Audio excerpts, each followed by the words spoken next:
Akka fuunee dhaggeeffattoota keenyaa fi daawwattoota keenya akkam nagaa jirtu fayyaa keessan jechaa nageenyi keenya kan irraa maddee akkuma jirtanitti isin haa ga'u jedha.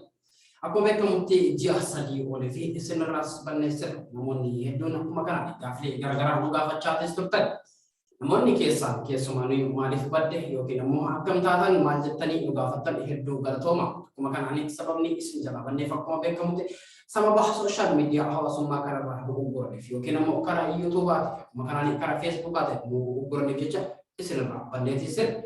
Haa ta'u amma dachaa kottaa kunooti kallattiin keenya karaa Oromiyaa Miidiyaa Teknooloojii jechuun ammas abdiin kun isinitti deebine kottaa nu jajjabeessaa jechuunis dhaamsa kenna.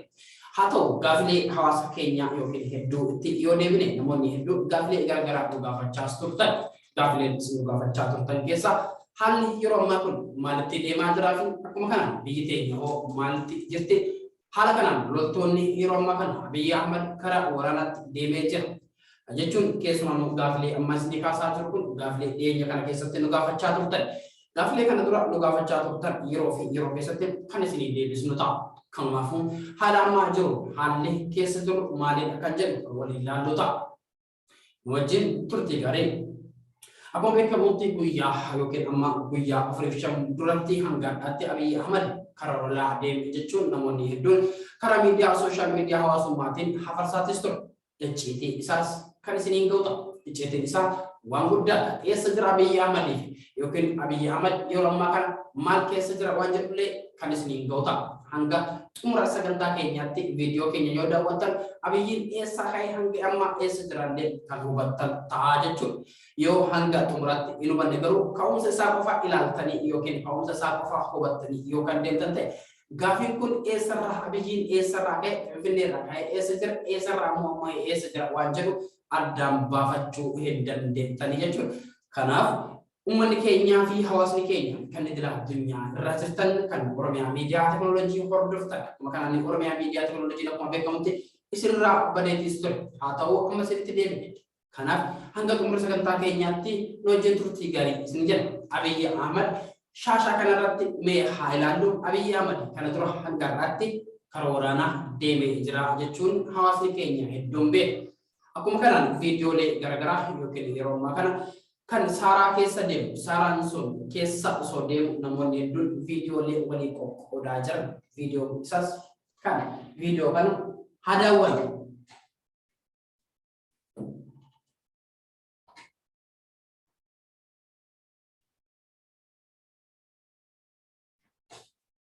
Akkuma argaa jirtan akkuma dhagaa jirtan kanatti Abiyyi Ahmad viidiyoo kana eessaa fidee gallakkise yookiin viidiyoo kun akkamitti waraabame namoonni jedhanii yookiin gaaffii of gaafatan hedduun jiran. Gaaffii kana immoo Saaraa yookiin immoo gaafa naannoo Tigraay deemeeti yookiin gaafa karaa Anfaar deemeeti jechuudha namoonni hedduun keessumaa gaaffii hedduu of gaafatanii jechuudha. Gaaffii kana namoonni hedduu yoo of gaafatan dhugaadha. Gaaffiin kun immoo gaaffii hedduu namatti ta'a. Abiyyi Ahmad yoom deeme karaa lolaa yoom qawwee qabatee deeme namni karaa bosonaa deemu waardiyaa yookiin immoo waardiyaa ofii dhaabuu osoo hin taane innuu karaa lolaatti bobba'uudha kaayyoon isaati kan jedhan. Namoonni hedduun gaaffilee akkas nu gaafachaa turtan.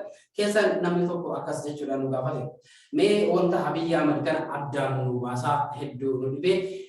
Abiyyi Ahmad dhugama karaa lolaatti deeme moo uummata keenya kakaasuuf yookiin karaa waraanaatti bobbaasuuf deemaa jira waan kana addaan nu baasaa namni jedhee nu gaafate tokko deebiin keessan dhugaadha. Abiyyi Ahmad karaa waraanaatti bobba'uu osoo hin taane sababa uummata keenyaaf ta'uuf yookiin immoo uummata keenya kakaasee karaa waraanaatti bobbaasuuf kaayyoo isaati yookiin keessan ilmaan Oromoo ficcisiisuu kan barbaade malee waan biraatii yookiin inni dirree waraanaa deemeeti miti jedha. Mee Abiyyi Ahmad helikooftara kamiin yookiin ammoo helikooftara akkamiitiin biyya keessa deemaa jira yookiin Saaraa fakkeessee naannoo inni itti bu'utti yookiin naannoo inni itti argamutti namoonni simatanii ganda keessatti bu'ee gandarraa qopheessuun godhamee fi akkanatti akka shaashaa keenya irratti argatan kanatti keessumaa Abiyyi Ahmad karaa waraanaa deemee jira jechuudhaan of gaafachaa jira jechuudha. Kana jechuun dhugaa yookiin soba dhugaa irraa fagaate jechuudha.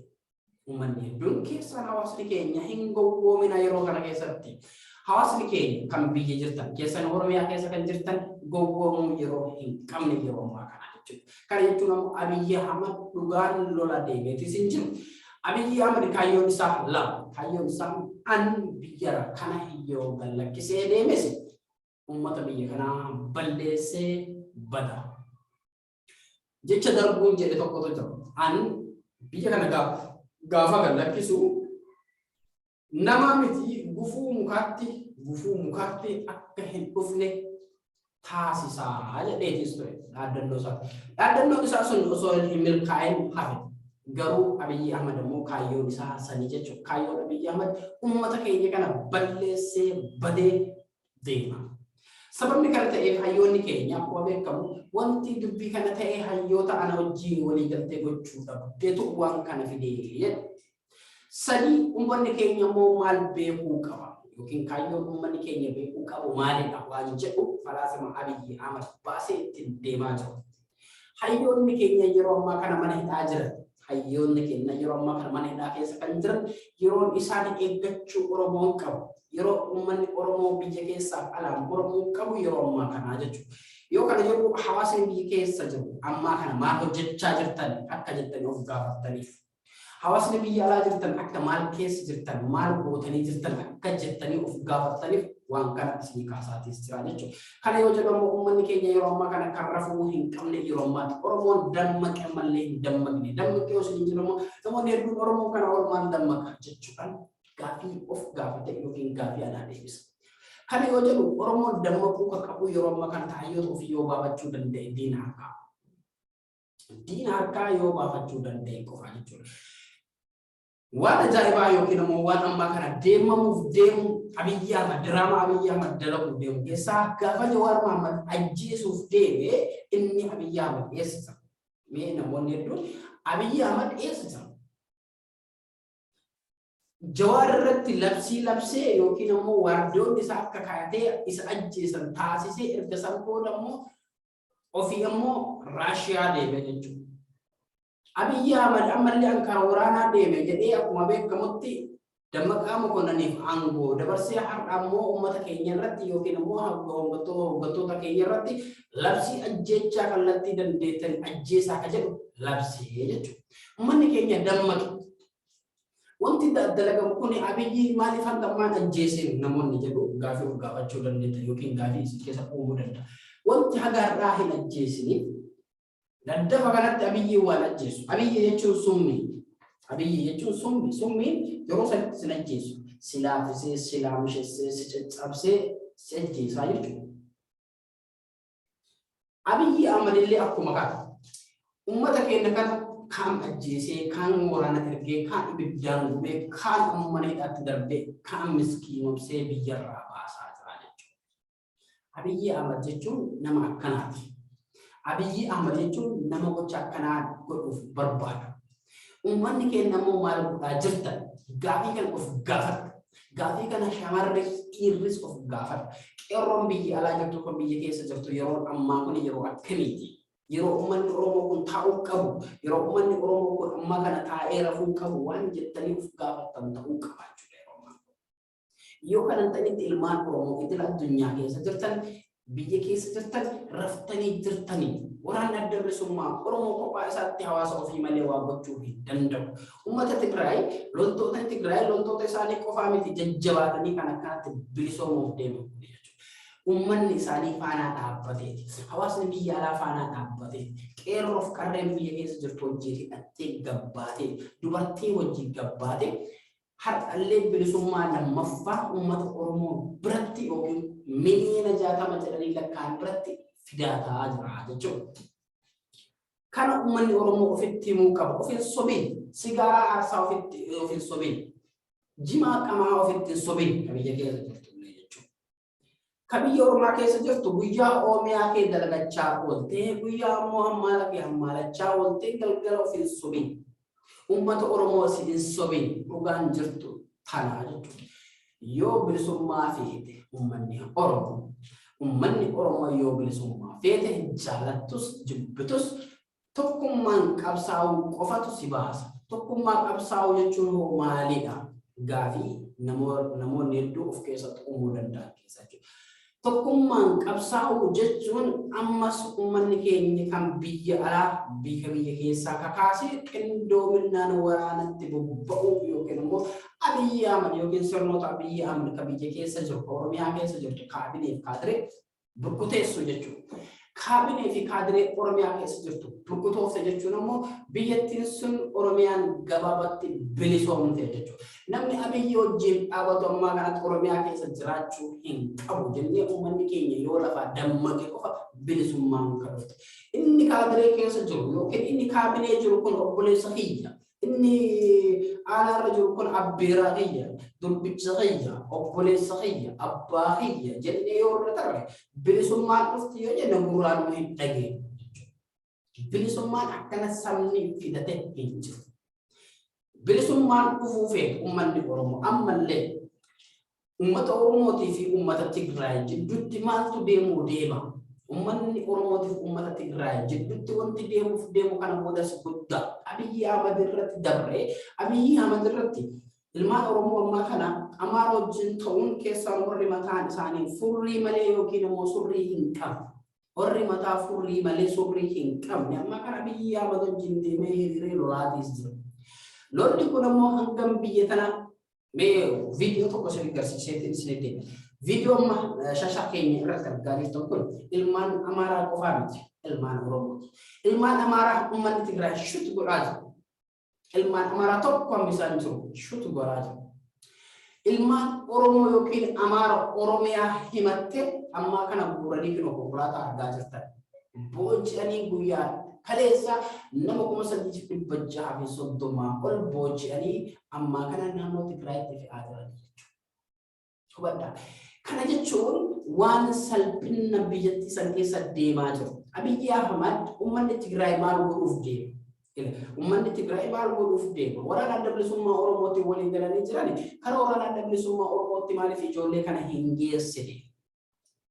Maaliif ammoo karaa Tigraay fe'uu barbaachise? Waan jedhu gaafii guddaa uummata keenyaaf. Uummanni Tigraay qeerroo amma kana guurachi sassaabee uummata Oromiyaa kanaan gaafa walitti bahe Abiy Ahmed keessaa baasee uummata Oromoo kanatti deebisuu deemaa jechuudha. Filma uummata Tigraay keessaa waan tokko qabachuu qabda. Uummanni Tigraay fi uummanni Amaaraa kun akkamiin wal lolaa jira yookiin ammoo barnoonni isarraa fudhachuu qabda tokko maali? Ijoollee amma kana booji'anii Abiy Ahmed itti ergaa jiru kana fuudhanii of fuuldura oofanii ofii duuba deemanii jarri rasaasaan fichisiisan. Yoo jarri Amaaraa kun rasaasaan dhawee rasaasa ofii irratti fudhatee dheebsuuf gahutti jarri meeshaadhaan itti as bahanii jechuudha.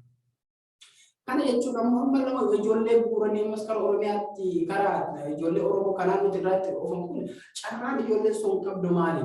Gaafa waraana adda bilisummaa Oromootiif uummanni Tigraay yookiin waraanni Tigraay kun walitti deebi'an mallee ijoollee sanas fudhanii ofoo baasanii isaanii tattabaabbalaa deemanii jechuudha. Isaan irra saasa uummata Oromoo fichisiisan jechuudha. Kanaaf keessanumaan keessan bira keetumaan keenyaadhu kan jedhu sanitti deemaa jira jechuudha. Kanaaf uummanni Oromoo yeroo ammaa kana waraana adda bilisummaa Oromoo wajjin qabsaa'ee gabbahee yeroo falmachuu qabu abba. Oromoo yoo ammaa hin falmatin caba hoggaa 100 waliin hin cabuuf deemta jechuudha. Kanaaf uummanni keenya kan ofitti deemuu qabdanii jechuudha. Gaafii obboleessa kiyyaa kan inni gaafatee asumatti hin daangessa. Gaafii biraa immoo namni tokko maal jedhee nama kofalchiisa. Abiy Ahmed aangoo galakkisee yookiin Amaaraa kennuun isaa kun akkamitti ilaaltu yookiin immoo Abiy Ahmed aangoo galakkisee karaa Dammaqaa Mokonniiniif dabarsuun kun uummanni Oromoo akkamitti fudhataa jira waan jedhu gaafate dhugaadha. Gaafii kun gaafii sirriidha. Gaafii baay'ee bareeda. Uummanni Oromoo maal godhuu qaba dhaggeeffatu obboleessa kiyya namoonni hedduun immoo gaafii akkanaa kana gaafatanii gaafii akkanaa kana harkaa qabaachuu dandeessa. Asumaan deebiin keessan illee isin deebi'a gaafiin kun tarii isin Oromoon Abiyyiin irra bulu irraan Dammaqaa Mokonniin irra bulu gaariidha. Oromoof maaliif yookiin gaarii akkamitti jette yookiin gaarummaan isaa maalidha jettanii gaafii kana gaafachuu dandeetta. Gaafii kana akka ofiin gaafanneef ammoo deebii isinii deebisa. Deebiin isaa hoo maali? Hanga xumuraa dhaggeeffadha. Gaafiin inni yookiin ammoo Dammaqaa Abiy Ahmed irraa yookiin Dammaqaa Mokonniin wayya jettu maaliif kan jedhu Dammaqaa Mokonniin yookiin ammoo akkuma beekamutti Dammaqaan tokko uummanni Oromoo guutuun Amaaraa jechuutti of beeka. Abiyyi Ahmad maaliin uummata Oromoo kana sobe yookiin maaliin uummata Oromoo kana miidhe yoo jettan Oromoodhaa jedhee maqaa ofii Oromoodhaan dhaachuudhaaf qofa. Namoonni hedduun osoo hojii Abiyyi hin barin maqaa inni Oromoo jedhee maqaa ofii waame qofaa fi of sobaatis ture, of sobaatis jira. Kanaaf namni kun Oromoodha. Oromoon qabattee qofa waan jedhuuf jedhe. Kaayyoon Oromoon qabattee kaayyoon inni deemaa jiru kun kaayyoo Oromootii jedhee namatti himaamuu hin dandeenye jechuudha. Nama gurraan dhageetti Oromoo jedhu qofa dhagaheetu Abiyyitti amanee deemaa jechuudha. Abiyyi Ahmad jechuun uummata Oromoo kan ittiin sobe jalqabu hojii isaa caalaa wanti ittiin sobe Oromoo jedhee maqaa ofii waamu dursatu yookiin qofatu uummata Oromoo hedduu sobee jechuudha. Gaafii keetirratti maaliif Dammaqaa Mokonnon wayyaa jedhee gaafii kun immoo Dammaqaa Mokonnon uummanni Oromoo gaafa Dammaqaa Mokonnon ta'e Dammaqaan eenyu Amaaraa jechuun walii gala. Amaaraa ta'uu isa siin kaa'u. Kanaaf ammoo gurmaa'innaa fi sagalee tokkoon ka'ee dammaqee falmachuu danda'a.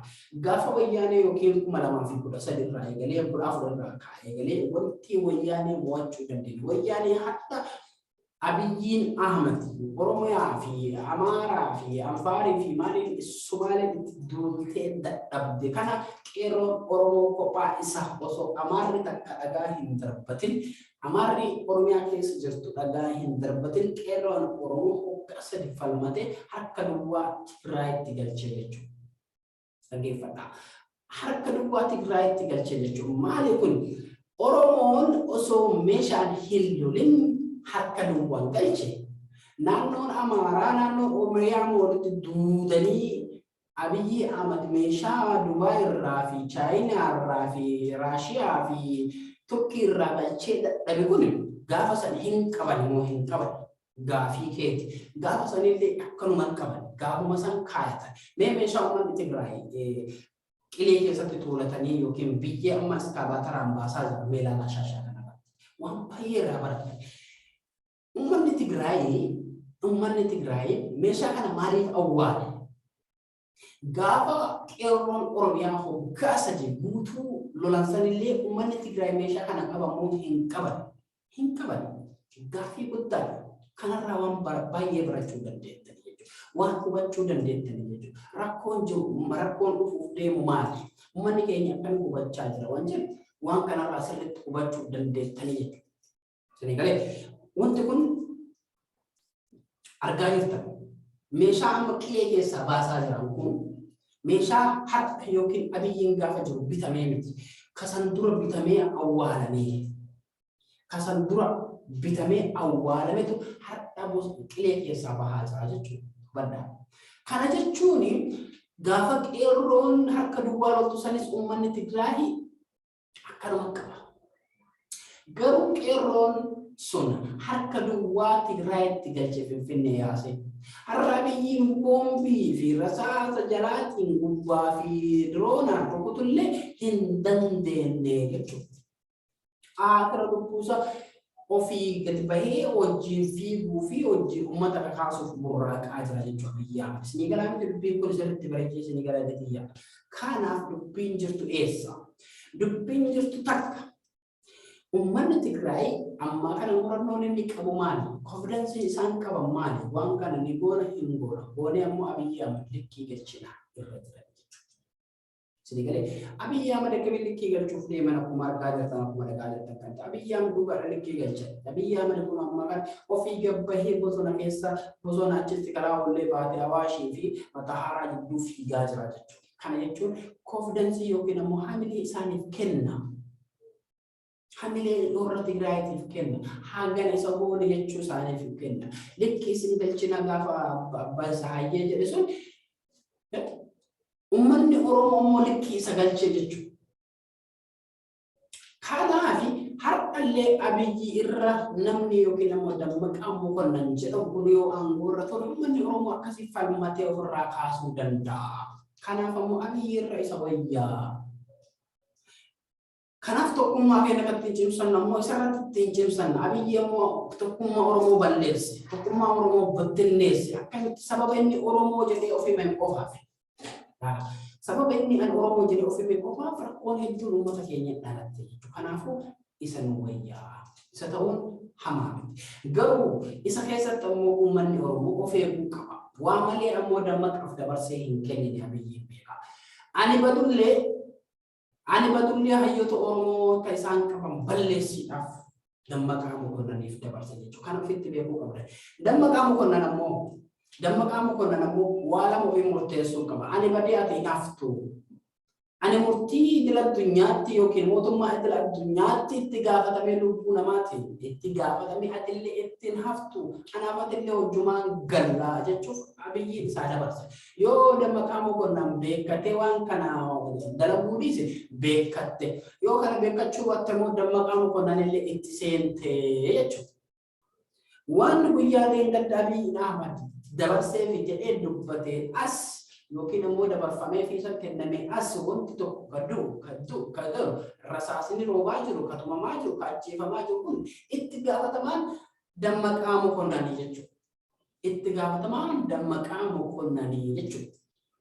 Maaliif ka Abiyyi Ahmad bu'ee wotaadara inni akka nama dhuunfaa tokkotti gabbu'ee ammaa kana karooraanaa keessa jira. Dammaqaa Mokonniin muummicha ministeeraa ta'ee ammaa kana ka duraan itti aanaa muummicha ministeeraa ture har'a biyyi kana hoogganaa jira jechuudha.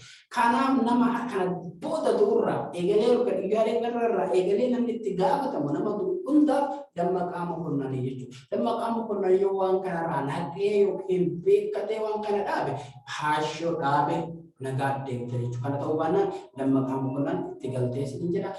Sagantaa keenya guyyaadhaa kan fakkaataa sagantaa biraatiin hanga walitti deemutti quraabulaa gaafii keessa kaafee boo isin deemnaa ulfaadhaa.